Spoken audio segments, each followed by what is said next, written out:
በስመ አብ ወወልድ ወመንፈስ ቅዱስ አሐዱ አምላክ አሜን። ይህንን ዝግጅት ለእናንተ ለውድ ተመልካቾቻችን ለማቅረብ ኦሪት ዘፍጥረት ምዕራፍ 4፣ 5 እንዲሁም 6ን፣ መጽሐፈ ኩፋሌን፣ መጽሐፈ ሄኖክን፣ ገድለ አዳምን፣ ከትርጓሜ መጽሐፍት ደግሞ የኦሪት ዘፍጥረት አንድምታ ትርጓሜን፣ ሐተታ አዳምን፣ ጥንታዊ የአይሁድ ትውፊቶች፣ ሚድራሽ ታንኩማ፣ ሴተር ሃዳሮት እንዲሁም የዘመናችንን የተለያዩ የጥናት ጽሑፎችን ተጠቅመናል። ዛሬ ባለንበትና ዓለም በቴክኖሎጂ በስልጣኔ በገዘፈችበት በዚህ ሰዓት ሞት የዕለት ተዕለት ዜና ሆኗል። በየማህበራዊ ሚዲያው የምንሰማው ረጅም የሐዘን ዝርዝሮች፣ በየመንገዱ የምናያቸው አስከሬኖችና በየቤቱ የሚሰሙ የለቅሶ ድምጾች የሕይወታችን አካል ከሆኑ ሰነባብተዋል። በተባበሩት መንግስታት ድርጅት ጥናት መሰረት አሁን ባለንበት ዓመተ ምህረት በየ24 ሰዓት ውስጥ 174,000 የሚጠጉ ሰዎች ከመላው ዓለም ይሰናበታሉ። ይህ ማለት በየደቂቃው በመቶዎች የሚቆጠሩ ነፍሳት እንደ ቅጠል ይረግፋሉ ማለት ነው። ምድራችን የታናናሾቻቸውን አስከሬን የተሸከሙ ታላላቆችን፣ የልጆቻቸውን መቃብር በእንባ ያራሱ ወላጆችን መራራ ገጠመኝ ስታስተናግድ ኖራለች። ሞት ዛሬ ለማንም እንግዳ ያልሆነ ይመስላል። ነገር ግን እስቲ ቆም ብለን እናስብ። ይህ ሁሉ የለቅሶ ሰንሰለት፣ ይህ ሁሉ የመቃብር ቁፋሮ የጀመረው ከየት ነው? ለመጀመሪያ ጊዜ በምድር ላይ የሰው ደም የፈሰሰው መቼ ነበር? ለሞት በኩር የሆነው፣ ለመቃብር ጀማሪ የሆነው ያ አሰቃቂ ቀን እንዴት ይታወሳል? ዛሬ እኛ የምንመረምረው ስለ አንድ ተራ ግድያ አይደለም። እኛ የምንመረምረው የሰው ልጅን የታሪክ መስመር የቀየረውን የሕንጻ ሥላሴን አፍራሽ የሆነውን የመጀመሪያውን የደም በኩር ታሪክ ነው። ይህ ታሪክ የሚጀምረው ከዛሬ 6000 ዓመታት በፊት ዓለም ገና በልጅነቷ፣ አየሩ ገና በቅድስና ሽታ በታወደበት በዚያ የመጀመሪያ ወቅት ነው። አባታችን አዳም እግዚአብሔር በሰባት ሀብታት አክብሮት የፍጥረት ሁሉ ገዢ አድርጎት በገነት ይኖር ነበር። ነገር ግን በዲያብሎስ ክፉ ምክር ተታሎ አትብላ የተባለውን ዕፀ በለስ በመብላቱ ከፈጣሪው ተጣላ። ያ የክብር ካባ ተገፈፈ። በሞተ ሥጋ ላይ ሞተ ነፍስ ተፈረደበት። ርደተ መቃብር፣ ርደተ ገሃነም ዕጣ ፈንታው ሆነ። ነገር ግን ፈጣሪ መሐሪ ነውና አዳም ንስሐ ሲገባ ተመለከተው። ከ5 ቀን ተኩል በኋላ ማለትም ከ5500 ዘመን በኋላ ከልጅ ልጅህ ተወልጄ አድንሃለሁ የሚል ተስፋ ሰጠው። አዳምና ሔዋን ከገነት ወጡ። መውጣታቸው ግን እንደ ዛሬው ዘመን ስደተኛነት አልነበረም። ከገነት ሲወጡ የናፈቃቸው የሚበላ ፍሬ ወይም የሚጠጣ የምንጭ ውሃው አይደለም። የናፈቃቸው የእግዚአብሔር ፊት ነበር። የናፈቃቸው ያ መለኮታዊ ጥበቃ ነበር። ከገነት እንደወጡም ወዲያውኑ ወደ ምድራዊው ተድላና ወደ ሥጋ ግንኙነት አልገቡም። የቤተ ክርስቲያናችን ትውፊትና መጻሕፍት እንደሚነግሩን አዳምና ሔዋን ለ14 ኢዮቤልዩ ማለትም ለ98 ወይም ለ100 ዓመታት ያህል በንስሐና በለቅሶ ቆዩ። አለቃቀሳቸውም እግዚአብሔርን ያህል ጌታ፣ ገነትን ያህል ቦታ በበደላችን አጣን በሚል መራራ ሐዘን ነበር። ያንን ሁሉ ዘመን በድንግልናና በንጽሕና ፈጣሪያቸውን በመማጸን አሳለፉ። ያ የንስሐ ዘመን ከተፈጸመና የተስፋ ድህነት ቃል ከተሰጣቸው በኋላ አዳምና ሔዋን ለመጀመሪያ ጊዜ በወንድና በሴት ሥርዓት አብረው አደሩ። በዚያች ሌሊት በምድር ታሪክ ለመጀመሪያ ጊዜ የሰው ዘር መጸነስ ጀመረ። ቃየንና መንትያ እህቱ ሉድ ተጸነሱ፣ በጊዜውም ተወለዱ። ከጥቂት ዘመናት በኋላም በድጋሚ አብረው ቢያድሩ ጻድቁ አቤልና መንትያው አቅሌማ ተጸንሰው ተወለዱ። በዚያን ወቅት ዓለም በ6 ሰዎች ብቻ ትመራ ነበር። አዳም፣ ሔዋን፣ ቃየል፣ ሉድ፣ አቤልና አቅሌማ። እነዚህ 6 ሰዎች የምድራችን ብቸኛ ነዋሪዎች ናቸው። ያኔ ምድር ሰፊ፣ ለምለምና ገና ያልተበረዘች ነበረች። አዳም እንደ አባት ብቻ ሳይሆን እንደ መምህርና እንደ ካህን ልጆቹን ይንከባከባል። መላእክት ባስተማሩት መሰረት አዳም ለልጆቹ በምድር ላይ እንዴት መኖር እንዳለባቸው፣ እንዴት ጉልበታቸውን ተጠቅመው ምግብ ማግኘት እንደሚችሉ ያስተምራቸዋል። ቃየልና አቤል ለአቅመ አዳም ሲደርሱ አባታቸው አዳም የሥራ ድርሻን ሰጣቸው። ቃየል የበኩር ልጅ በመሆኑ በጉልበቱ ምድርን እንዲያርስ አትክልትና ፍራፍሬን እንዲያመርት ገበሬ ሆነ። አቤል ደግሞ የዋህና ሩህሩህ በመሆኑ የዋሆቹን ግልገሎችና በጎች እንዲንከባከብ እረኛ ተደረገ። እዚህ ላይ ነው እንግዲህ የታሪኩ ምስጢር የሚጀምረው። አቤል በጎቹን ሲያሰማራ በልቡ ውስጥ ያለው ንጽሕና ከመንጋው ጋር የተቆራኘ ነበር። ግልገሎቹን ሲያቅፍ የፈጣሪን ርኅራኄ ያስባል። በጎቹ በሰላም ሲግጡ ሲያይ የነፍሱን ሰላም ያገኛል። ቃየን ግን ምድርን ሲቆፍር ላቡን ሲያፈስ በልቡ ውስጥ አንድ አይነት ጥላቻና ቅናት ብቻ ይበቅላል። የምድር ጠንካራነት በልቡ ላይ የጸና ይመስላል። የሰው ልጅ ታሪክ በደምና በለቅሶ የተሞላው ለምንድን ነው? ጥላቻስ መቼና እንዴት በልባችን ውስጥ ስር ሰደደ? በምድራችን ላይ ለመጀመሪያ ጊዜ የወንድሙን ደም ያፈሰሰው ቃየን ይህንን አሰቃቂ ድርጊት እንዲፈጽም ያነሳሱት ምክንያቶች እንዲሁ የመጡ አልነበሩም። ብዙዎች ቃየን አቤልን የገደለው ስለ መስዋዕት ብቻ እንደሆነ ያስባሉ። ነገር ግን ሚስጥሩ ከዚያ እጅግ የጠለቀ ነው። አባታችን አዳም በገነት በነበረበት ወቅት እግዚአብሔር የፈጠረው ተራ ሰው አድርጎ አልነበረም። አዳም የተፈጠረው ነቢይ፣ ካህን፣ ንጉሥና የጸጋ አምላክ ሆኖ ነበር። በምድር ላይ የሚንቀሳቀሱ ፍጥረታት ሁሉ ለእርሱ ይታዘዛሉ። አዳም የፈጣሪ ወኪል፣ የምድር ገዢዋ ነው። ይህንን ታላቅ ክብርና ሥልጣን ደግሞ ለልጆቹ ማውረስ ነበረበት። ቃየን የአዳም የበኩር ልጅ ነው። እንደ ተፈጥሮ ሥርዓት የአባቱን መንበር የሚወርሰውና በታናናሾቹ ላይ የሚነክሰው እርሱ እንደሆነ ይታመናል። ነገር ግን አዳም በመንፈስ ቅዱስ አጋዥነት የልጆቹን ልብ መረመረ። ሲወጣና ሲገባ አቤልን ይመለከታል። ይህ ብሩህ ገጽ ያለው ልጄ አልጋ ወራሼ ነው ይለው ነበር። አቤል በንጹሕ ልቡና ለፈጣሪው ባለው ፍርሃት በአዳም ዘንድ የተለየ ሞገስ ነበረው። ቃየን ግን ይህንን ሲሰማ አንጀቱ ይቃጠላል። እኔ በጉልበቴ ምድርን የምታገል እኔ ታላቁና የመጀመሪያው ወንድ ልጅ እያለሁ እንዴት አባቴ ይህንን ሥልጣን ለታናሼ ይሰጣል? የሚል የሥልጣን ቅናት በልቡ ውስጥ መርዙን ይረጭ ጀመር። በምድራችን ላይ ለሥልጣን ተብሎ የሚፈሰው ደም ሁሉ ሀ ብሎ የጀመረው በቃየን ልብ ውስጥ በበቀለ በዚህ የመገፋፋት ስሜት ነበር። ቃየን የሥልጣን ጥሙን ለማርካት መጀመሪያ ያደረገው ወንድሙን በዓይነ ቁራኛ መመልከት ነው። ከሥልጣን ቅናት ቀጥሎ የመጣውና ቃየልን ይበልጥ ያሳበደው ምስጢራዊ ምክንያት ደግሞ ትዳር ነው። አዳምና ሔዋን ልጆቻቸው ለአካለ መጠን ሲደርሱ ዘራቸው በምድር ላይ እንዲባዛ ማጋባት ፈለጉ። ነገር ግን ያኔ በምድር ላይ 6 ሰዎች ብቻ ናቸው ያሉት። አዳም እህትና ወንድም አይጋቡ የሚለው የወደፊት ሕግ በጽሑፍ እንደሚሰጥ አውቆ ዝምድናውን ለማራራቅ አንድ ዘዴን ዘየደ። የቃየልን መንትያ እህት ሉድ ትባላለች። የአቤል መንትያ እህት ደግሞ አቅሌማ። አዳም የቃየል መንትያ አቤል ያግባ፣ የአቤልን መንትያ ደግሞ ቃየን ያግባ የሚል ውሳኔ አስተላለፈ። እዚህ ጋር ነበር ትልቁ ችግር የተፈጠረው። የቃየል መንትያ ሉድ እጅግ ውብና የምታምር ስትሆን የአቤል መንትያ አቅሌማ ግን መልከ ጥፉና የማታምር ነበረች። ቃየል ውቧ እህቱ ሉድን አቤል እንዲወስዳት አልፈለገም። የእኔን ውብ ለእርሱ ሰጥቶ የእርሱን መልከ ጥፉ ለእኔ እንዴት ይሰጠኛል በማለት ፊቱ ጠቆረ። በውበት ምክንያት የመጣው የመጀመሪያው ጥላቻ ዓለምን ክው አደረጋት። ቃየል በቁንጅና ቀንቶ ወንድሙን በጠላትነት ፈረጀው። በሴት ልጅ መልክ ምክንያት የሚፈጠር ጦርነትና ግጭት መነሻው ይህ የቃየን ግትርነት ነበር። አዳም ግን መፍትሄ ያጣን ችግር የሚፈታው እግዚአብሔር እንደሆነ አውቋል። ስለዚህም ሌላ አማራጭ መፍትሄ አቀረበ። እግዚአብሔር መስዋዕቱን የተቀበለለት ውቧን ሉድ ያግባ አለ። ይህ የመጨረሻው ዳኛ እግዚአብሔር እንዲሆን የቀረበ ጥሪ ነበር። አሁን ጉዳዩ ከምድራዊ ሥልጣንና ከሥጋዊ ውበት አልፎ ወደ መንፈሳዊ ዓለም ተሸጋግሯል። ሁለቱ ወንድማማቾች መስዋዕት ለማቅረብ ተዘጋጁ። አቤል የበጎች እረኛ ነው። እግዚአብሔር በባህሪው ንጹሕ ነውና ንጹሕ መስዋዕትን ማቅረብ ይገባል ብሎ አሰበ። ከበጎቹ መካከል በኩራቱን፣ ቀንዱ ያልከረከረውን፣ ጠጉሩ ያላረረውን፣ ጥፍሩ ያልዘረዘረውን ምርጥ ጠቦት መረጠ። አቤል መስዋዕቱን ሲያቀርብ ከበጉ በፊት ልቡን ለፈጣሪ ሰጠ። በፍርሃትና በቅድስና ሆኖ ጌታ ሆይ ከሰጠኸኝ የሰጠኸኝን አቀረብኩ ተቀበለኝ በሚል ትሕትና ቀረበ። ቃየን ግን የገበሬነት ሙያው ላይ ብቻ ሳይሆን በልቡም ላይ ግርድ ወይም ገለባ ነበረበት። እግዚአብሔር መሬት ወርዶ አይበላው፣ ጥሩ ብሰጠው ምን ያደርገዋል በሚል ንቀት ከምርቱ ይልቅ ግርዱን፣ ነቀዝ የበላውንና ዋግ የመታውን እህል አቀረበ። ቃየን ለፈጣሪው የሰጠው ትርፍራፊውን ነው። እግዚአብሔር ግን የስጦታውን ምንነት ሳይሆን የሰጪውን ማንነት ተመለከተ።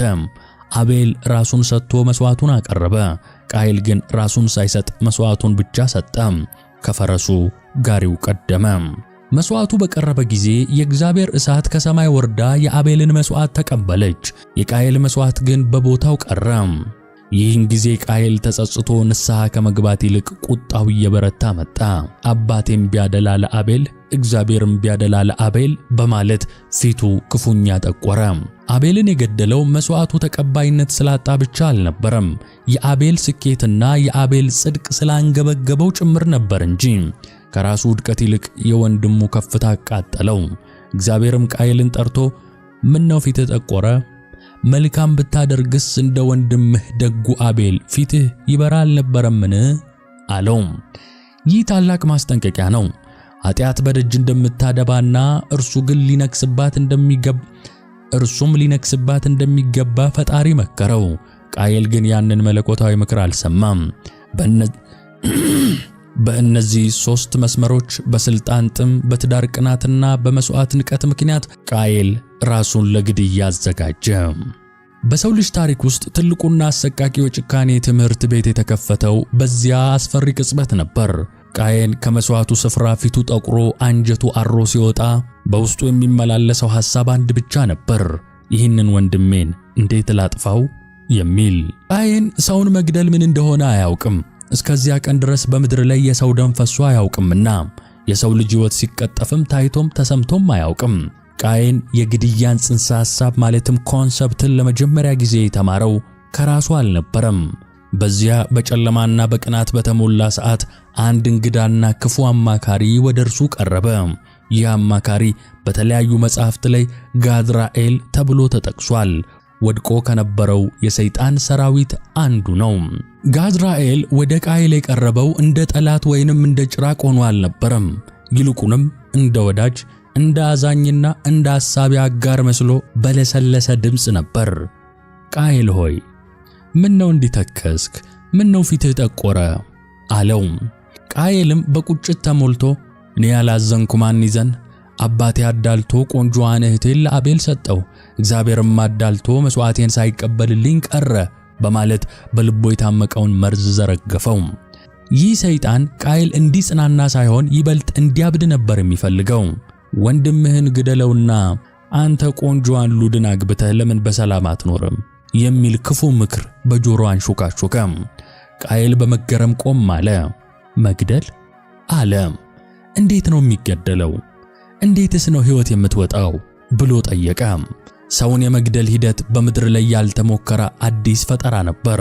ጋድራኤልም ቃየልን በተግባር ሊያስተምረው ወሰነ።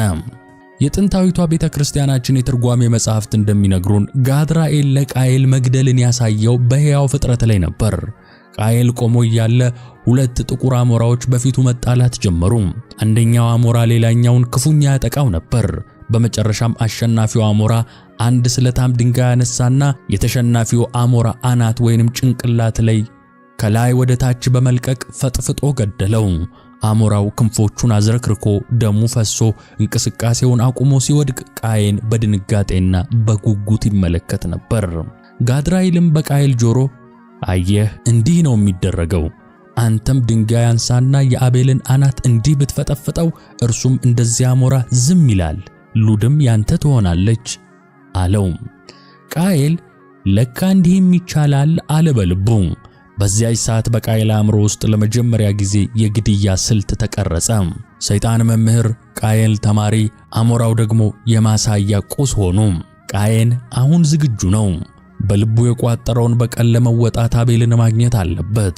ነገር ግን አቤል የዋህና ታዛዥ ቢሆንም በቃየል ፊት ላይ የሚታየው ቁጣና ጥላቻ በቀላሉ የሚደበቅ አልነበረም። ቃየል ዘዴ መቀየር ነበረበት።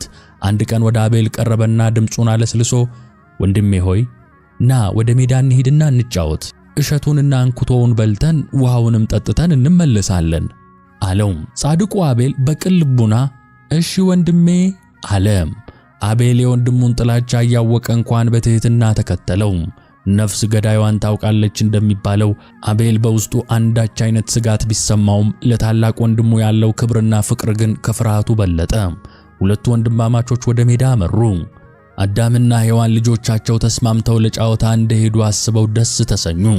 ነገር ግን ያ ሜዳ ለጨዋታ ሳይሆን ለመጀመሪያው መቃብር የታጨ ስፍራ ነበር። ሜዳው ላይ ደርሰው እሸቱንና እንኩቶውን ከበሉ በኋላ ፀሐይ ክፉኛ ትፋጅ ስለነበር ውሃ ለመጠጣት ወደ ወንዙ ወረዱ። ቃየን አሁንም ዘዴውን ቀጠለ። አቤል እንዳይጠራጠረው መጀመሪያ ቃየል ራሱ አጎንብሶ ውሃውን ጠጣ። ከዚያም ቀና ብሎ ወንድሜ ሆይ አሁን ደግሞ አንተ ጠጣ ብሎ ጋበዘው። አቤል አገር ሰላም ብሎ ሙሉ በሙሉ ተዘናግቶ ውሃውን ለመጠጣት ወደ ወንዙ አጎነበሰ። ይህ ቅጽበት ነበር የምድር ታሪክ ለዘላለም የተቀየረበት። ቃየል በቅጽበት ያዘጋጀውን ታላቅ ድንጋይ አነሳ። መላእክት በሰማይ ደንግጠው ቆሙ። ተፈጥሮ ዝም አለች። ቃየን ያንን ድንጋይ በሙሉ ኃይሉ ሰነዘረው። በትክክል አሞራው ሲያደርግ እንዳየው የአቤልን አናት መካከሉ ላይ ደጋግሞ መታው። አቤል ሳይጮህ ራሱንም መከላከል ሳይችል አንድ ጊዜ ብቻ ተንፈራግጦ በዚያው ቀረ። የአቤል ደም ለመጀመሪያ ጊዜ ምድርን አረጠበች። በዛች ሰዓት የምድር ንጽሕና ተበከለ። ቃየል የገደለው ወንድሙን ብቻ አልነበረም፣ የዓለምን ሕዝብ 1/6 ነበር። በዛሬው ስሌት ብናሰላው ከ1 ቢሊዮን በላይ ሕዝብ በአንድ ጊዜ እንደማጥፋት ይቆጠራል። ቃየል ቆሞ የወደቀውን ወንድሙን አየ። አቤል እንደ አሞራው እንቅስቃሴ አቁሟል። ዝምታው ሰፈነ። ነገር ግን ያ ዝምታ ብዙም አልቆየም። የአቤል ደም ከምድር ወደ ሰማይ መጮህ ጀመረ። በወንዙ ዳርቻ በአሸዋው ላይ የፈሰሰው የአቤል ደም ገና አልደረቀም። ቃየል የደም በኩርን በምድር ላይ ካስከተለ በኋላ ድንጋዩን ጥሎ በዝምታ መጓዝ ጀመረ። ምናልባት በልቡ ማንም አላየኝም፣ አሁን በሰላም ሉድን አገባለሁ የሚል የድል ስሜት ነበረው። ነገር ግን ያ ሜዳና ወንዝ የሁሉን ጌታና ፈጣሪ ዓይን የሚሰውር ጨለማ አልነበረም። ቃየን ከወንዙ ወጥቶ ጥቂት እርምጃዎችን ሳይራመድ የምድርና የሰማይ አምላክ እግዚአብሔር በመንገዱ ላይ አገኘው። እዚህ ጋር ነው እንግዲህ በምድር ታሪክ ለመጀመሪያ ጊዜ የታላቁ ገዳይና የታላቁ ፈጣሪ የፊት ለፊት ምርመራ የተጀመረው። እግዚአብሔር ቃየልን ሲጠራው ድምፁ እንደ ነጎድጓድ የሚያስፈራ አልነበረም። ይልቁንም አዳምን በገነት አዳም ወዴት ነህ ብሎ እንደፈለገው ሁሉ ቃየልንም በመጠየቅ ንስሐ እንዲገባ እድል መስጠት ነበር የፈለገው። እግዚአብሔር ለቃየል ያቀረበው ጥያቄ አጭርና ግልጽ ነበረች። ወንድምህ አቤል ወዴት ነው ነበር ያለው።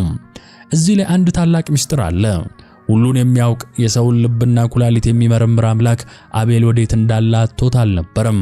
አቤል ወዴት እንደወደቀ፣ ደሙ የት እንደፈሰሰ፣ ነፍሱ ወዴት እንደሄደች እግዚአብሔር ያውቃል። ነገር ግን ወዴት ነው ብሎ የጠየቀው ቃየል በደሉን አምኖ ጌታ ሆይ በደልኩ፣ ወንድሜን ገደልኩ በማለት በንስሐ እንዲመለስ ፈልጎ ነበር። እግዚአብሔር ለሰው ልጅ ንስሐን ሁል ጊዜም ያስቀድማል። ነገር ግን ቃየን ያንን መለኮታዊ የይቅርታ በር በገዛ እጁ ሊዘጋው ወሰነ። ቃየል ለቀረበለት ጥያቄ የሰጠው ምላሽ በሰው ልጅ ታሪክ ውስጥ ትልቁ የድፍረትና የትዕቢት መጀመሪያ ሆኖ ተመዝግቧል። ቃየን ዓይኑን ሳይከድን በልቡ ውስጥ ያለውን ጥላቻ ሳይሸፍን ለፈጣሪው እንዲህ ሲል መለሰ፣ አላውቅም፣ የወንድሜ ጠባቂ እኔ ነኝ እንዴ?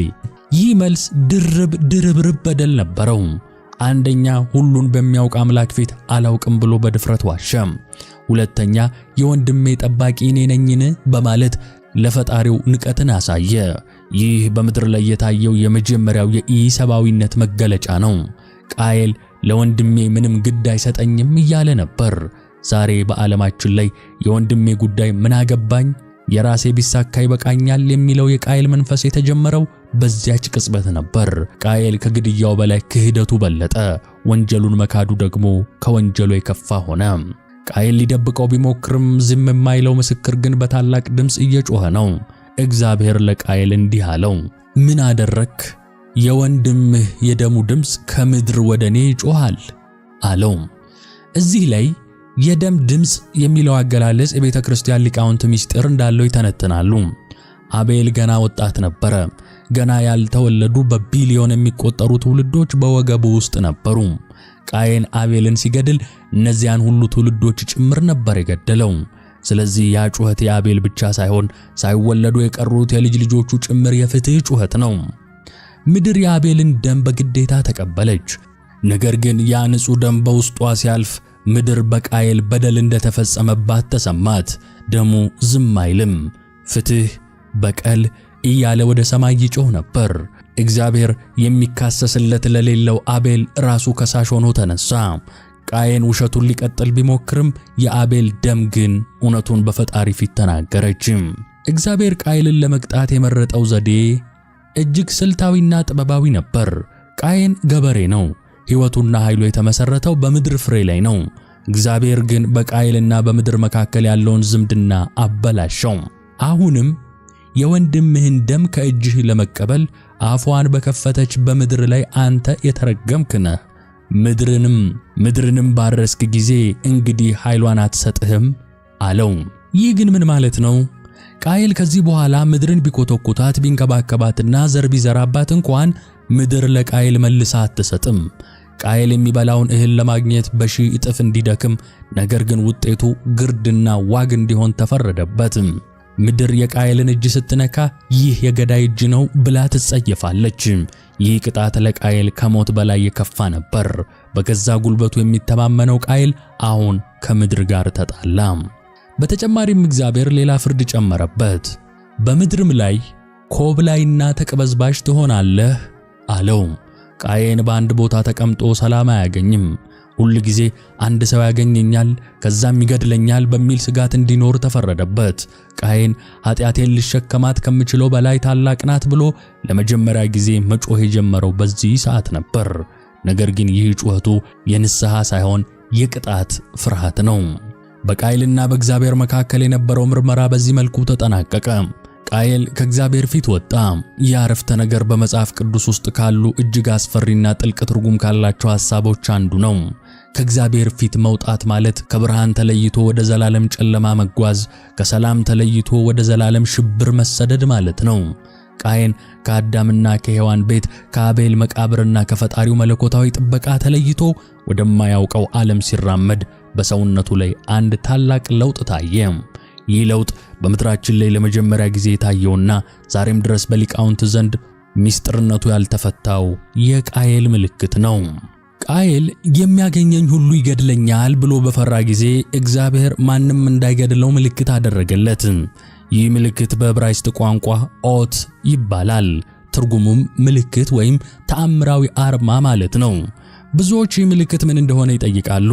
የኢትዮጵያ ኦርቶዶክስ ተዋሕዶ ቤተክርስቲያን ሊቃውንትና ጥንታዊ የአይሁድ ትውፊቶች ለዚህ ጥያቄ ልዩ ልዩ ምላሾችን ይሰጣሉ። አንዳንዶች ምልክቱ በግንባሩ ላይ የበቀለ ቀንድ እንደነበር የሚናገሩ አሉ። ይህ ቀንድ ቃየልን ከሩቅ ለሚያየው ሰው ይህ ሰው የተረገመ ነውና አትንኩት የሚል ምልክት ያስተላልፋል ይላሉ።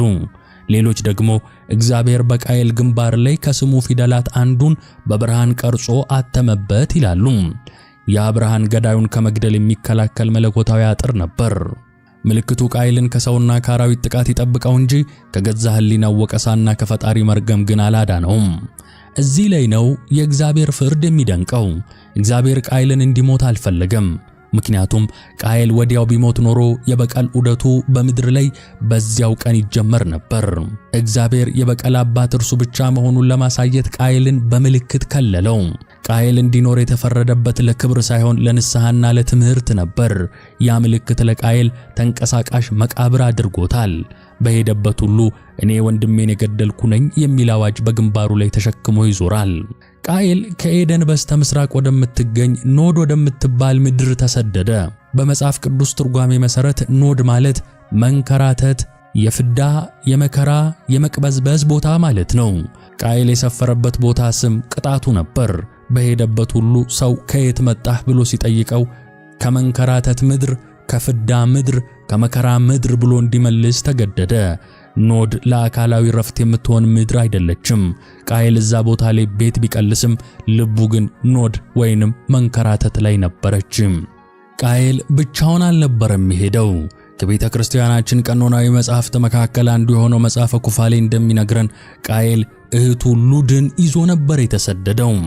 ሉድ የታላቅ ወንድሟን መርገም ተጋርታ በዚያ ተስፋ በሌለው ጉዞ አብራው ተጓዘች።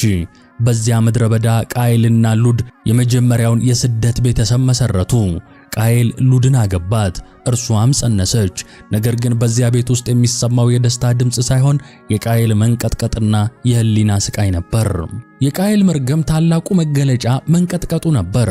ሊቃውንት እንደሚተነትኑት ቃየል አቤልን በገደለበት እጁና በአቤል ደም በራሰችው ምድር ላይ መቆም ስላልቻለ በሰውነቱ ላይ መንቀጥቀጥ ታዘዘበት። ቃየል ሲበላ ይንቀጠቀጣል፣ ሲተኛ ይንቀጠቀጣል፣ ሲራመድ ይንቀጠቀጣል። ይህ መንቀጥቀጥ በውስጡ ያለውን የፍርሃትና የሽብር ማዕበል የሚያሳይ ነበር። ቃየል ለ700 ዓመታት ያህል በዚህ ሁኔታ ኖረ። አስቡት፣ 700 ዓመታት ያለ ሰላም፣ 700 ዓመታት ያለ እረፍት። እያንዳንዱ ቀን ለአቤል ደም ምስክርነት የሚቆም ነበር። ቃየል የሰው ልጅ ረጅም ዕድሜ በሚኖርበት ዘመን ውስጥ ቢገኝም ያ ረጅም ዕድሜ ግን ለእርሱ ጸጋ ሳይሆን ረጅም ስቃይ ሆነበት። ምድር ለቃየል ፍሬዋን አልሰጠችም። ቃየል የዘራ ሁሉ እንክርዳድና እሾህ ይሆናል። ተፈጥሮ ራሷ ቃየልን ትጸየፈው ነበር። አራዊት የእርሱን ሽታ ሲያገኙ ይሸሻሉ። አዝመራው በእርሱ ጥላ ስር ይጠወልጋል። ቃየል በኖድ ምድር እያለ በልቡ ውስጥ አንድ አይነት ክህደት ይበቅል ጀመር። እግዚአብሔር ተቅበዝባዥ ትሆናለህ ቢለውም ቃየል ግን ያንን መለኮታዊ ፍርድ በራሱ ኃይል ለመቃወም ወሰነ። በአንድ ቦታ መረጋጋት እንደማይችል እያወቀ ግንብ ገነባለሁ፣ ከተማ ቆረቁራለሁ ብሎ ተነሳ። ይህ ግን ከፍርሃቱ የሚከላከልለት ከእግዚአብሔር ዓይን የሚሰውረው መስሎት ነበር። ቃየን በኖድ ምድር ያሳለፈው ሕይወት ዛሬም ድረስ ያለ እግዚአብሔርና ያለ ሰላም የሚኖሩ ሰዎችን ሕይወት ይወክላል። ቁሳዊ ነገር ቢኖራቸውም ግንብ ቢገነቡም በውስጣቸው ግን የቃየን መንቀጥቀጥና የኖድ ምድር ባዶነት አለ። ቃየን በምልክቱ ተጠብቆ በመርገሙ ተመትቶ በስደቱ ተሰቃይቶ የ600 ዓመታት ጉዞውን ገፋ። ቃየን በኖድ ምድር ያሳለፈው ዘመን በሰቀቀንና በመንቀጥቀጥ የተሞላ ቢሆንም በታሪክ አጋጣሚ ግን የሰው ልጅ ቁሳዊ ስልጣኔ ምንጭ የሆነው ከዚሁ ከተረገመው ዘር ነበር። ይህ በራሱ ትልቅ እንቆቅልሽ ነው። እግዚአብሔር ኮብላይና ተቀበዝባዥ ትሆናለህ ብሎ የፈረደበት ገዳይ እንዴት በምድር ላይ የመጀመሪያውን ታላቅ ግንብ ሊገነባ ቻለ? እንዴትስ ጥበብና ቴክኖሎጂ ከዚህ ዘር ፈለቁ? አስከትለን የምንመለከተው የቃየል ዘሮች ምድርን በስልጣኔ ሲሞሉ ልባቸው ግን ከፈጣሪ ይበልጥ እንዴት እንደራቀና ለጥፋት ውሃ መምጣት ምክንያት የሆነውን ያንን አስከፊ ዘመን እንዴት እንዳመጡ ነው። ቃየን በኖድ ምድር ያለ ሚስቱ ማለትም የገዛ መንትያ እህቱ ሉድ ጸነሰች፣ ወንድ ልጅንም ወለደች። ስሙንም ሄኖህ አለው። ሄኖክ ሳይሆን ሄኖህ። ቃየን በዛች ሰዓት አንድ ትልቅ ውሳኔ አስተላለፈ። እግዚአብሔር ተቅበዝባዥ ትሆናለህ ቢለውም ቃየን ግን ያንን መለኮታዊ ፍርድ በራሱ ኃይል ለመቃወም ወሰነ። በአንድ ቦታ መረጋጋት እንደማይችል እያወቀ ግንብ ገነባለሁ፣ ከተማ ቆረቁራለሁ ብሎ ተነሳ። ይህም በምድር ታሪክ የመጀመሪያዋ ከተማ ነበረች። ቃየን ከተማውን በገዛ ስሙ ሳይሆን በልጁ በሄኖህ ስም ሰየማት። ይህች ከተማ ግን ለሰላም የተገነባች አልነበረችም። ቃየን ከተማን የገነባው ፍርሃቱን ለመሸፈን ነበር። የሚያገኘኝ ሁሉ ይገድለኛል የሚለው ስጋት በውስጡ ስላለ ራሱን ከሰውና ከአራዊት ለመጠበቅ ከፍተኛ ግንቦችን አቆመ። የሄኖህ ከተማ የስልጣኔ ምልክት ብቻ ሳይሆን ከእግዚአብሔር ፍርድ የመሸሸጊያ ሙከራም ነበረች። ቃየን በአጥርና በግንቡ ውስጥ ሆኖ የነፍሱን መንቀጥቀጥ ለማቆም ቢሞክርም ግንቡ ግን የአቤልን ደም ጩኸት ሊከላከልለት አልቻለም። ይሁን እንጂ ይህች ከተማ ለቀጣዩ ትውልድ የምድራዊ ቴክኖሎጂ መፍለቂያ ሆነች። ከቃየል ዘር የወጡት አራተኛና አምስተኛ ትውልዶች በምድር ላይ ታላላቅ ግኝቶችን ማምጣት ጀመሩ።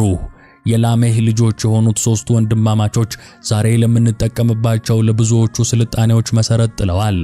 መጀመሪያ ያባል ተነሳ። መጽሐፍ ቅዱስ በድንኳን የሚቀመጡት የዘላኖች አባት ይለዋል። ያባል በምድር ላይ የመጀመሪያውን መጠነ ሰፊ የከብት እርባታና የንግድ ሥርዓት የጀመረ ሰው ነው። በድንኳን መኖርና ከቦታ ቦታ እየተንቀሳቀሱ ሀብት ማከማቸትን ፈጠረ። ይህ የኢኮኖሚና የቁሳዊ ብልጽግና መጀመሪያ ነበር። ከዚያም ዩባል መጣ። እርሱ ደግሞ በገናና መሰንቆን ለሚይዙ ሁሉ አባት ነበር። በምድር ላይ ለመጀመሪያ ጊዜ የሙዚቃ መሳሪያዎችን የፈጠረው ከቃየል ዘር የወጣው ዩባል ነው። ብዙ ሊቃውንት እንደሚሉት የቃየል ዘሮች ሙዚቃን የፈጠሩት በውስጣቸው ያለውን የህሊና ወቀሳና የሐዘን ድምፅ ለመሸፈን ነበር።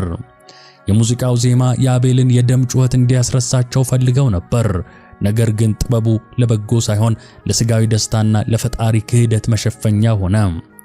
ሦስተኛውና ይበልጥ አደገኛው ቱባል ቃየል ነው። እርሱ የነሐስ የብረት መሳሪያ የሚቀጠቅጡ ሁሉ አባት ነበረ። ቱባል ብረትን የማቅለጥና የመቅረጽ ጥበብን አመጣ። መጀመሪያ ላይ ለእርሻ መሳሪያነት ቢውልም ብዙም ሳይቆይ ግን ይህ ጥበብ ወደ ጦር መሳሪያነት ተቀየረ። ሰይፍ፣ ጦርና ጋሻ ለመጀመሪያ ጊዜ በቱባል ቃየል እጅ ተሰሩ። የቃየል ዘር ምድርን የሚያርስበትን ዕውቀት ወንድሙን የሚገድልበትን መሳሪያ ወደ መፍጠር ለወጠው። በዚህ ሁሉ ስልጣኔ መካከል የቃየል አምስተኛው ትውልድ የሆነው ላሜህ ታየ። ላሜህ በሰው ልጅ ታሪክ ውስጥ ትልቅ ጥፋት የጀመረ ሰው ነው። አባታችን አዳም አንድ ወንድ ለአንድ ሴት የሚለውን የጋብቻ ሥርዓት ቢመሰርትም ላሜህ ግን ይህንን ሥርዓት ለመጀመሪያ ጊዜ አፈረሰ። 2 ሚስቶችን ማለትም አድናንንና ጺላንን አገባም። ይህ በምድር ላይ የዝሙትና የጋብቻ መርከስ መጀመሪያ ነበር። ላሜህ በስልጣኔውና በጉልበቱ ስለተመካ እግዚአብሔርን መፍራት አቆመ። ልጆቹ የሰሩትን የጦር መሳሪያ ይዞ በሰው ላይ መነሳት ጀመረ። የቃየል ዘሮች ውበትና ጌጣጌጥን በማስፋፋት የሰውን ልጅ አእምሮ በምድራዊ ተድላ ብቻ እንዲጠመድ አደረጉ። ስልጣኔው መንፈሳዊነት የሌለው እግዚአብሔርን የረሳና በጉልበት ላይ የተመሰረተ ሆነ። በመጨረሻም የቃየል ዘሮች ስልጣኔ በዕብራይስጡ ዘመነ ሐማስ ወደሚባለው አመራ። ሐማስ ማለት በዕብራይስጥ ቋንቋ ጭካኔና አመጽ ማለት ነው። ምድር በደም ተሞላች። የቱባል ቃየል ሰይፍ በየቦታው መወዛወዝ ጀመረ። የዩባል ሙዚቃ ሰዎችን ወደ ሴሰኛነት መራ። ያባል ያከማቸው ሀብት ለጦርነትና ለግጭት ምክንያት ሆነ። የቃየል ዘሮች የገነቧቸው ከተሞች የአመጽ መሳሪያ ሆኑ። ፍትህ ጠፋ። ጉልበተኛ ደካማውን የሚበድልበት፣ ወንድም ወንድሙን እንደ ከብት የሚያርድበት ዘመን ሰፈነ። ይህ ቁሳዊ ስልጣኔ እግዚአብሔርን የሰውን ልጅ በመፍጠር የተጸጸትኩ እስከሚል ድረስ ምድርን አበላሻት። ስልጣኔው ራሱ ለጥፋት ውሃ መምጣት መንገዱን ጠረገ። ቃየል የመጀመሪያው የግድያ ዕቅድ፣ በልጅ ልጆቹ እጅ ደግሞ ይህንን በደል ወደ ኢንዱስትሪ ደረጃነት አስፋፋም። በመጽሐፍ ቅዱስ ውስጥ ካሉ እጅግ ምስጢራዊና ጥልቅ ትርጉም ካላቸው ክስተቶች አንዱ የቃየል መጨረሻ ነው። በድንጋይ የገደለ በድንጋይ ይሞታል የሚለው ጥንታዊ የፍትህ መርህ በምድራችን ላይ ለመጀመሪያ ጊዜ የተተገበረው በዚህ ገዳይ ሕይወት ላይ ነበር። ቃየል ወንድሙ አቤልን ከገደለ በኋላ ለ700 ዓመታት ያህል በምድር ላይ ተቅበዝባዥና ኮብላይ ሆኖ ቆይቷል። 700 ዓመታት ዛሬ ላይ ሆኖ ለማሰብ የሚከብድ ረጅም ዘመን ቢሆንም ለቃየል ግን እያንዳንዱ ሰከንድ በጸጸትና በፍርሃት የተሞላ ነበር። ያ በደም የተጀመረ ታሪክ እንዴት በገዛ ዘሩ እጅ በታሰረ ሰንሰለት እንደተደመደመና የፍትህ ዑደት እንዴት እንደተዘረጋ ነው። እንቀጥል። ቃየን በኖድ ምድር የገነባትን ከተማና የልጅ ልጆቹን እያየ ለዘመናት ኖረ። ነገር ግን ያ በግንባሩ ላይ ያለው ምልክትና በሰውነቱ ላይ የታዘዘው መንቀጥቀጥ አልቆመም። ቃየል እያረጀ ሲሄድ አይኖቹ ማየት አቆሙ። ዓለምን በገዛ እጁ አበላሽቶ አሁን ግን የዓለምን ብርሃን ማየት ተሳነው። ቃየን በገዛ ከተማው ውስጥ ብቸኛና ባይተዋር ሆነ። ልጆቹና የልጅ ልጆቹ በከተማው ግንብ ውስጥ በሰላም ሲኖሩ፣ እርሱ ግን አሁንም በጫካና በዱር ውስጥ ተቅበዝባዥ ነበር። በእነዚያ በመቶዎች የሚቆጠሩ ዓመታት ውስጥ ቃየን ምን እያሰበ ይሆን? አንዴ ተራራ ላይ ወጥቶ ወደ ኤደን አቅጣጫ አይኖቹን እያቅበዘበዘ ይቃኝ ነበር። ያ በደል ባይፈጸም ኖሮ፣ አቤል ቢኖር ኖሮ ምድር ኃይሏን ባልከለከለችኝ ነበር እያለ ቃየን ንስሐ ለመግባት የሞከረባቸው ጊዜያት እንዳሉ ጥንታዊ የአይሁድ ትውፊቶች ቢጠቁሙም፣ ሰማይ ግን ዝምታን መርጦ ነበር። ያ የ700 ዓመታት ዝምታ ከማንኛውም ጩኸት በላይ የሚያሰቃይ ቅጣት ነበር። የቃየን 5ኛ ትውልድ የሆነው ላሜህም አረጀ። ላሜህም እንደ ቀድመ አያቱ ቃየን አይኑ መታወር ጀምሮ ነበር። ነገር ግን ላሜህ በልቡ ውስጥ የነበረው የአመጽና የአደን ፍላጎት አልቆመም። አይኑ ባያይም እንኳን በልጁ በቱባል እየተመራ ወደ ጫካ መውጣት ይወዳል። ቱባል የብረትና የነሐስ መሳሪያዎችን የሚቀጠቀጥ በመሆኑ ለአባቱ እጅግ ስለታምና ጠንካራ የሆኑ ቀስቶችንና ድንጋይ የሚወነጨፍባቸው መሳሪያዎችን ሰርቶለታል። አንድ ቀን ላሜህና ቱባል ከኖድ ምድር ወጣ ብሎ ወደሚገኝ አንድ ጫካ ለአደን አመሩ። ቱባል የአባቱ አይን ሆኖ ይመራው ነበር። ላሜህ ቀስቱን ደግኖ ቱባል የሚሰጠውን አቅጣጫ ይጠብቃል። ቱባል በቁጥቋጦዎች መካከል አንድ ነገር ሲንቀሳቀስ ተመለከተ። በግንባሩ ላይ አንድ አይነት ብርሃን ወይም ቀንድ የሚመስል ነገር ያየ ስለመሰለው አባቴ ሆይ በዚያ በኩል ትልቅ አውሬ አለ፣ ደግንና ተኩስ ሲል አዘዘው። ቱባል ያየው ቃየልን ነበር። ነገር ግን ቃየል በለበሰው የመርገም ምልክትና በቆሸሸው አቋሙ ምክንያት እንደ ሰው ሳይሆን እንደ አውሬ ነበር የታየው። ላሜህ የልጁን ቃል ሰምቶ በሙሉ ኃይሉ ደጋኑን ወነጨፈ፣ ቀስቱንም ለቀቀው። ያ ቀስት በአየር ላይ እየተምዘገዘገ ሄዶ ቁጥቋጦው ውስጥ በጭንቀቱ ተደብቆ የነበረውን ቃየል በትክክል አናቱ ላይ መታው። ቃየል ከአቤል ግድያ በኋላ ለ700 ዓመታት ተሸክሞት የነበረው ያ ምስጢራዊ ምልክት አሁን ለሞቱ ምክንያት ሆነ። በቃየል ግንባር ላይ የነበረው ምልክት የአውሬ አይን መስሎት ነበር። ያ ቀንድ የሚመስለው ምልክትም ለአጥፊው ኢላማ ሆነ። ላሜህና ልጁ ወደ ወደቀው አውሬ ሲሮጡ ያዩት ነገር ልባቸውን አስጨነቀው። አውሬ አልነበረም። የገደሉት የገዛ ቅድመ አያታቸውን ቃየልን ነበር።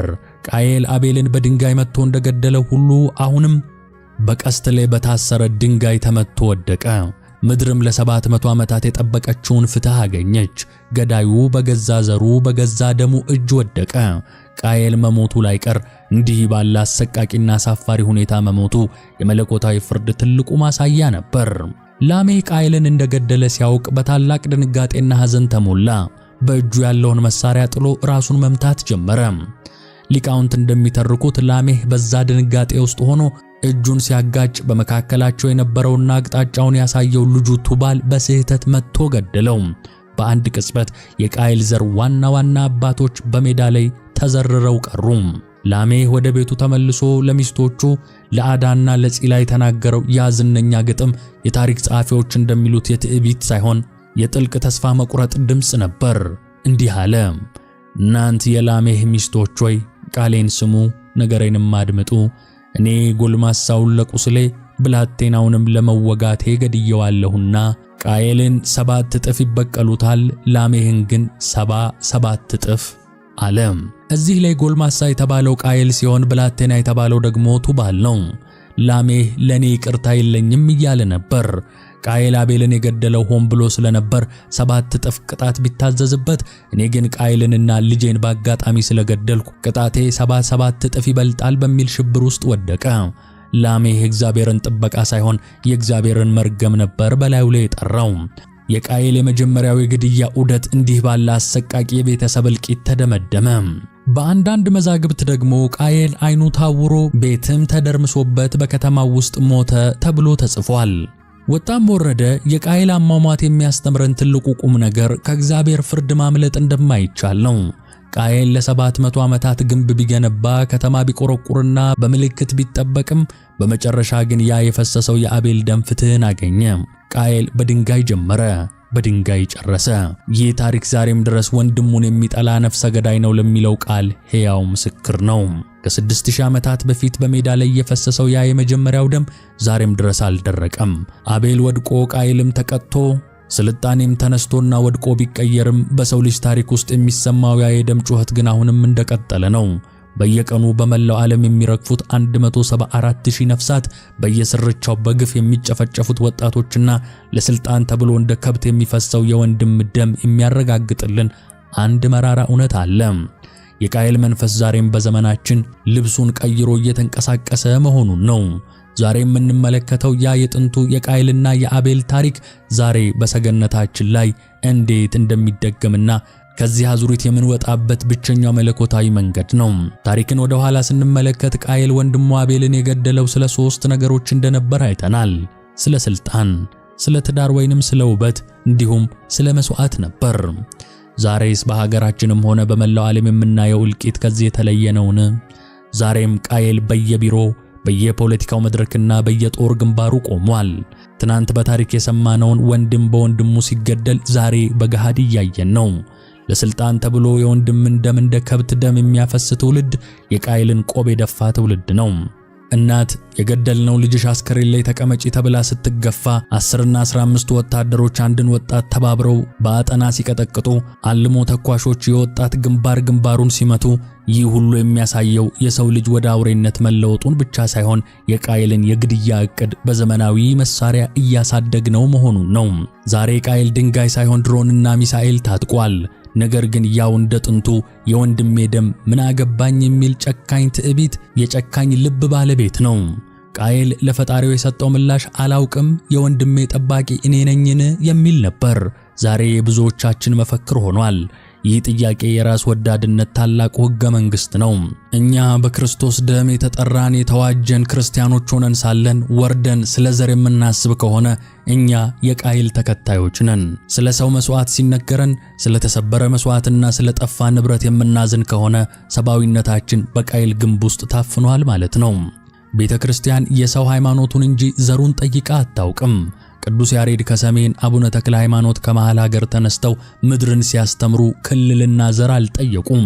እኛ ግን ዛሬ ወንድማችን በደሙ እየተናገረ እኛ በቃላችን መናገር አቅቶናል። ለማዘን የግድ የኔ ዘር መሆን አለበት የሚለው የቃየል ጥያቄ በልባችን ውስጥ ከነገሰ እኛም እንደ ቃየል ከእግዚአብሔር ፊት ወጥተናል ማለት ነው። ቃየል ራሱን ሳይሰጥ መስዋዕቱን እንደሰጠው ሁሉ እኛም ልባችንን ለሰው ልጅ ፍቅር ሳንሰጥ የምናቀርበው አምልኮ ሁሉ እንደ ቃየል ገለባና ግርድ የበዛበት መስዋዕት ሆኖ ይቆጠራል። እዚህ ላይ ነው እንግዲህ የታሪኩ ትልቁ መቋጫ ያለው። አቤል የመጀመሪያው ሟችና የመጀመሪያው ጻድቅ ሰማዕት ነው። የአቤል ደም ከምድር ወደ ሰማይ ይጮህ ነበር። ያ ጩኸት ግን የፍትህና የበቀል ጩኸት ነበር። ጌታ ሆይ በግፍ የፈሰሰውን ደሜን ተበቀልልኝ የሚል ጩኸት። የአቤል ደም ቃየልን ቀጣው እንጂ አላዳነውም። የአቤል ደም ለገዳዩ መርገምን አመጣ እንጂ ንስሐን አልሰጠም። ነገር ግን ከሺህ ዓመታት በኋላ በጎልጎታ ላይ ሌላ ደም ፈሰሰ። እርሱም እንደ አቤል በወንድሞቹ እጅ የተገደለው ነገር ግን እንደ አቤል ደም የበቀል ጩኸት ያልጮኸ የጌታችንና የመድኃኒታችን የኢየሱስ ክርስቶስ ደም ነው። ቅዱስ ጳውሎስ በዕብራውያን መልእክቱ ላይ ከአቤል ደም ይልቅ የሚሻለውን የሚናገር የክርስቶስ ደም ይለዋል። የአቤል ደም በቀል፣ ፍትህ ሲል የክርስቶስ ደም ግን አባት ሆይ የሚያደርጉትን አያውቁምና ይቅር በላቸው አለ። ቃየል የጀመረውን የግድያ መርገም የፈወሰው የክርስቶስ የይቅርታ ደም ነው።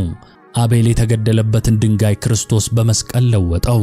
ቃየል የለበሰውን የመርገም ምልክት ክርስቶስ በአምስቱ ቅንዋት በቁስሉም ደመሰሰው። የአቤል ደም የገዳዩን ፊት አጠቆረ፣ የክርስቶስ ደም ግን የኃጥኡን ፊት አበራ። ዛሬም እኛ በቃየልና በአቤል መካከል ቆመናል። ወንድሙን የሚጠላ ሁሉ እንደ ቃየል ነፍሰ ገዳይ ነው። ወንድሙን የሚወድ ግን እንደ አቤል ጻድቅና የክርስቶስም ወዳጅ ነው። ተመልካቾች፣ የቃየልና የአቤል ታሪክ የጥንት አፈ ታሪክ አይደለም። ዛሬም በደጃችን ላይ ኃጢአት አድብታለች። ፈቃዷም ወደ እኛ ነው። እኛ ልንነክስባት ይገባል። ከቃየል መርገም የምንወጣው ግንብ በመገንባት ስልጣኔን በማከማቸት ወይንም ጦር በመቅረጽ አይደለም። ይልቁንም አዎ የወንድሜ ጠባቂ እኔ ነኝ ብለን በንስሐ ወደ ፈጣሪ ስንመለስ ብቻ ነው። እግዚአብሔር አዳምን በሰባት ሀብታት አክብሮ እንደፈጠረው ሁሉ እኛንም በመልኩና በአምሳሉ ፈጥሮናል። ሕንፃ ሥላሴን ማፍረስ እናቁም። በየጎጡ ያተረፍነው እልቂትም ብቻ ነው። የዘር ፖለቲካና የጥላቻ ስብከት እንደማያዋጣ ታሪክ በቃየል አሟሟት አስተምሮናል። በድንጋይ የተጀመረው በድንጋይ እንደሚፈጸም አንዘንጋ። ወደ ሰውነት እንመለስ። ሁላችንም ሰዎች ነን። እግዚአብሔር አዳምን ልጄ እንዳለው እኛንም ልጆቼ ይለናል። ዛሬ የአቤል ደም ጩኸት በሀገራችን አውራ ጎዳናዎች ላይ ይሰማል። ያ ጩኸት እንዲቆም የክርስቶስ የይቅርታ ደም በልባችን ላይ ሊነክስ ይገባል። ቃየል ተስፋ የቆረጠው ኃጢአቴ ከባድ ናት በማለት ነበር። እኛ ግን ኃጢአታችን ምን ያህል ብትከብድ ከእግዚአብሔር ምሕረት እንደማትበልጥ አውቀን ወደ ንስሐ እንመለስ። በሚቀጥለው ዝግጅታችን ሌላውን አስደናቂና ሚስጥራዊ የመጽሐፍ ቅዱስ ታሪክ ይዘንላችሁ እንቀርባለን። እስከዚያው የወንድማማችነት ፍቅር፣ የጻድቁ አቤል በረከትና የእግዚአብሔር ሰላም ከሁላችን ጋር ይሁን። ስብሐት ለእግዚአብሔር ወለወላዲቱ ድንግል ወለመስቀሉ ክቡር አሜን።